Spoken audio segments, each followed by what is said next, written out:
ये NCERT class 8 history का chapter 3 है।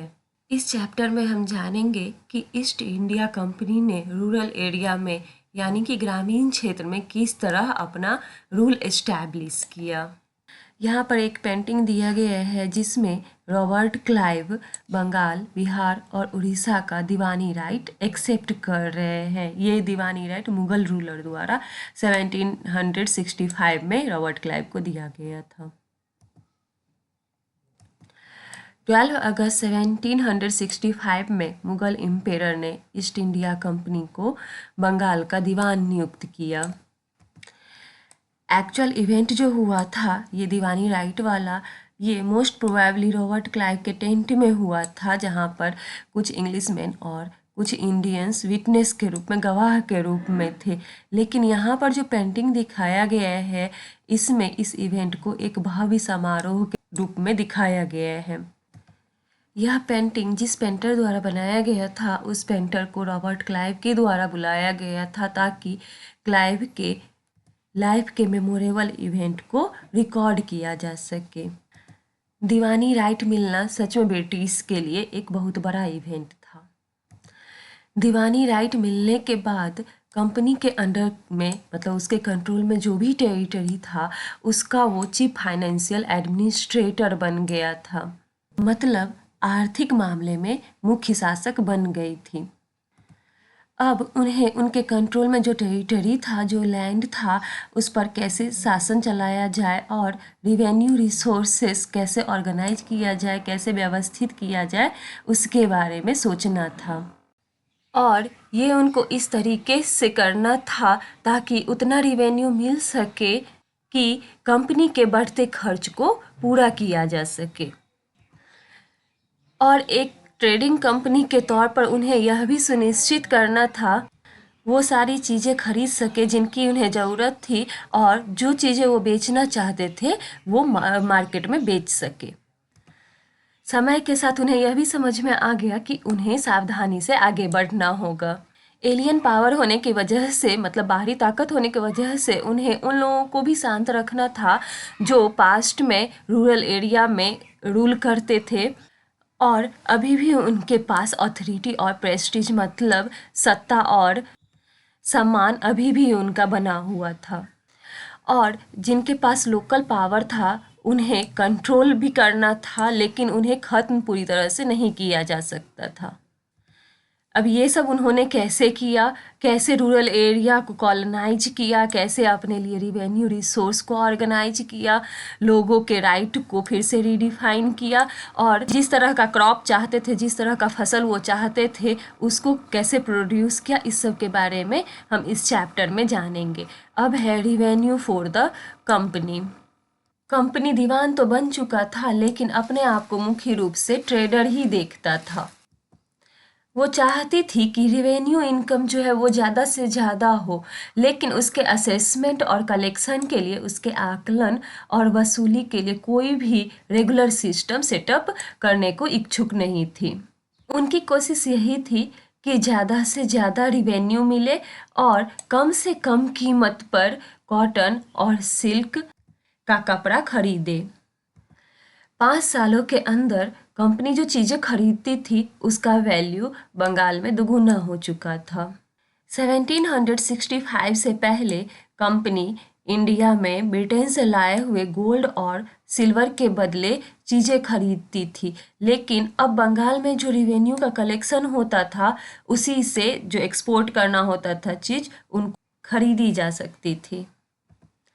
जल्द ही ये क्लियर हो गया कि बंगाल की इकोनॉमी एक डीप क्राइसिस फेस कर रही है, यानी कि एक गहरे संकट में फंसती जा रही है। आर्टिजन्स जो थे, कारीगर, वो गांव छोड़कर भाग रहे थे क्योंकि उन्हें ज़बरदस्ती अपनी चीज़ें सस्ते दामों पर कंपनी को बेचनी पड़ती थी। किसानों से जो लगान डिमांड किया जाता था वो उसे नहीं चुका पा रहे थे। आर्टिजन्स का प्रोडक्शन गिरने लगा था। उसके बाद एग्रीकल्चरल कल्टीवेशन भी, खेती भी चौपट होने लगा था। फिर 1770 में एक भयानक अकाली के कारण 10 मिलियन पीपल बंगाल में मारे गए। वहाँ के पॉपुलेशन का लगभग 1/3 जो है वो साफ हो चुका था, ख़त्म हो चुका था। यहाँ पर एक फिगर दिखाया गया है जो बंगाल में मुर्शिदाबाद का वीकली मार्केट का है। किसान और कारीगर रूरल एरिया से इस वीकली मार्केट, जिसको कि हाट कहा जाता है, वहाँ पर रेगुलर आते थे अपना सामान बेचने के लिए और उन्हें जो ज़रूरत होती थी वो यहाँ से खरीद कर ले जाते थे। जब भी इकोनॉमिक क्राइसिस होती थी, आर्थिक संकट होता था, तो इन सब मार्केट पर बहुत बुरा इफेक्ट पड़ता था। अब है the need to improve agriculture. अगर बंगाल का इकोनॉमी खतरे में था तो कंपनी भी आश्वस्त नहीं रह सकती थी कि उनका जो रिवेन्यू इनकम है वो वैसा ही रहेगा, पहले जैसा ही। ज़्यादातर कंपनी ऑफिशियल ये फील कर रहे थे कि लैंड में इन्वेस्टमेंट को इनकरेज किया जाना चाहिए, प्रोत्साहन दिया जाना चाहिए और एग्रीकल्चर को इम्प्रूव किया जाना चाहिए। लगभग 2 डिकेड्स के डिबेट के बाद कि रिवेन्यू इनकम जो है वो कैसे सर्टेन किया जाए, कैसे सुनिश्चित किया जाए और लैंड में कैसे इन्वेस्टमेंट किया जाए, एग्रीकल्चर को कैसे इम्प्रूव किया जाए, इस सब क्वेश्चन पे 2 डिकेड तक डिबेट हुआ। उसके बाद फाइनली कंपनी ने परमानेंट सेटलमेंट को इंट्रोड्यूस किया 1793 में। और जब परमानेंट सेटलमेंट इंट्रोड्यूस किया गया तब बंगाल के गवर्नर जनरल चार्ल्स कॉर्नवालिस थे। इस सेटलमेंट के तहत राजा और तालुकदार को जमींदार के रूप में मान्यता दी गई। उन्हें किसानों से रेंट कलेक्ट करने यानी कि लगान वसूली करने और कंपनी को रिवेन्यू पे करने का काम सौंपा गया और कंपनी को जो रिवेन्यू पे करना था वो परमानेंटली फिक्स्ड कर दिया गया, यानी कि फ्यूचर में कभी भी उसको बढ़ाया नहीं जाता। ब्रिटिश को लगता था कि ऐसा करने से कंपनी को नियमित रूप से रिवेन्यू मिलता रहेगा और सेम टाइम पे जमींदारों को भी लैंड को इम्प्रूव करने के लिए इन्वेस्ट करने का प्रोत्साहन मिलेगा। और चूंकि स्टेट के लिए रिवेन्यू डिमांड और ज़्यादा बढ़ने वाली नहीं थी, तो अगर लैंड का प्रोडक्शन ज़्यादा होता तो ज़मींदार को इससे फायदा मिलता। ब्रिटिश ऐसा सोच रहे थे। अब इसमें समस्या क्या आई उसके बारे में जानते हैं। कंपनी ऑफिशियल्स को जल्द ही पता चल गया कि जमींदार लैंड के इम्प्रूवमेंट के लिए इन्वेस्ट नहीं कर रहे हैं। कंपनी ने जो रिवेन्यू फिक्स किया था वो इतना ज़्यादा था कि उन्हें पे करने में ज़मींदारों को डिफ़िकल्टी फील हो रही थी, कठिनाई हो रही थी। जो ज़मींदार रिवेन्यू पे करने में फेल हो जाते थे उनसे ज़मींदारी छीन ली जाती थी। बहुत सारे ज़मींदारी को कंपनी द्वारा ऑक्शन ऑर्गेनाइज करके यानी कि बोली लगा के नीलामी करके बेच दिया गया था।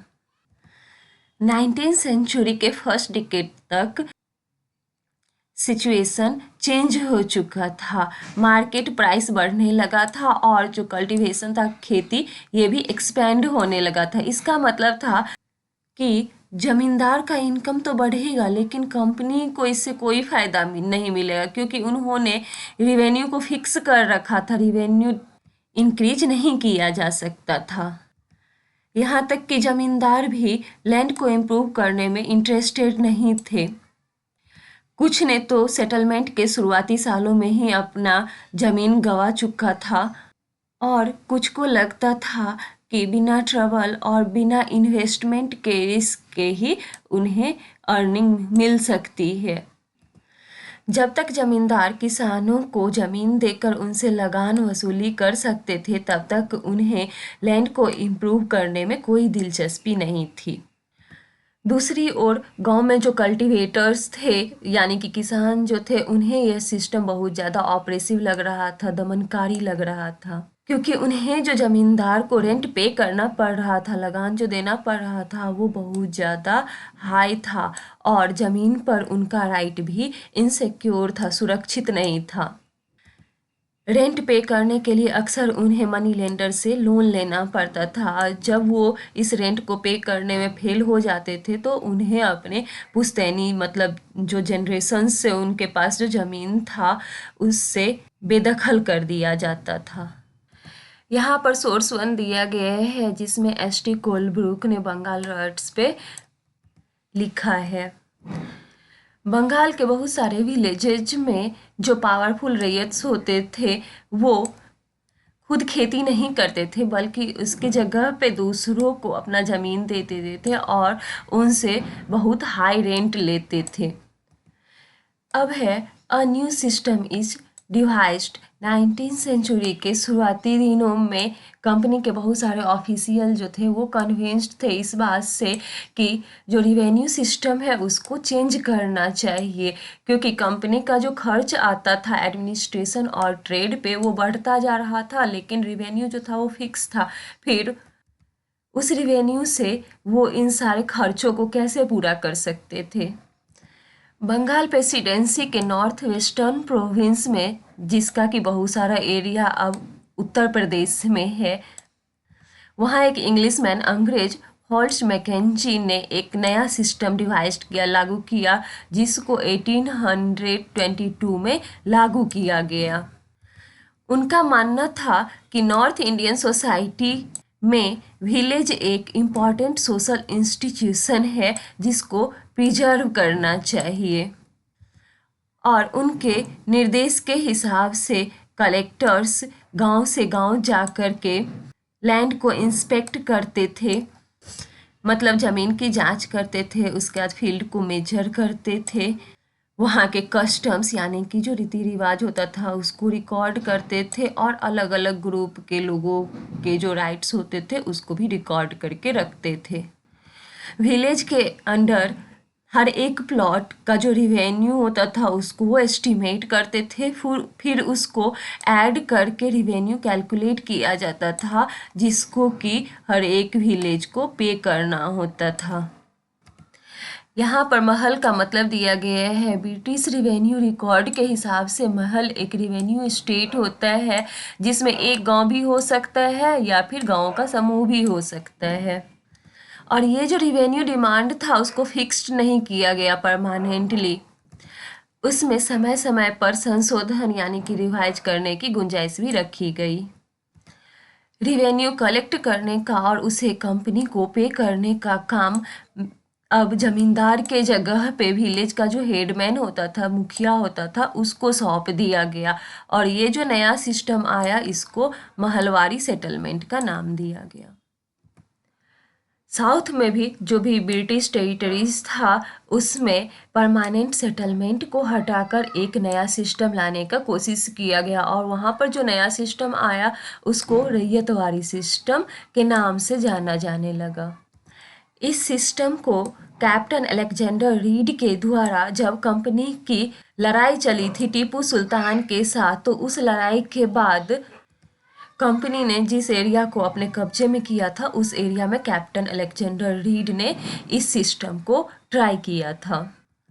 धीरे धीरे थॉमस मुनरो के द्वारा इस सिस्टम को डेवलप किया गया, विकसित किया गया, और धीरे धीरे पूरे साउथ इंडिया पे ये सिस्टम लागू कर दिया गया।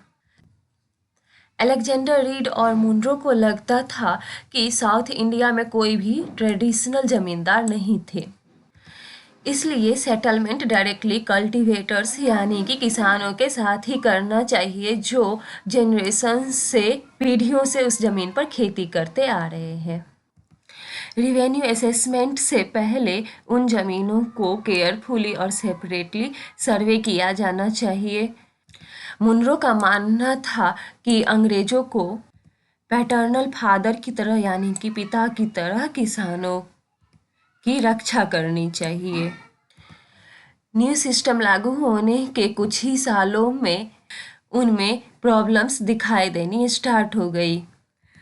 ज़मीनों से ज़्यादा इनकम पाने के चक्कर में रिवेन्यू इतना ज़्यादा बढ़ा दिया गया कि उसे पीजेंट्स किसान पे नहीं कर पा रहे थे, और इसलिए वो गांव से भाग रहे थे।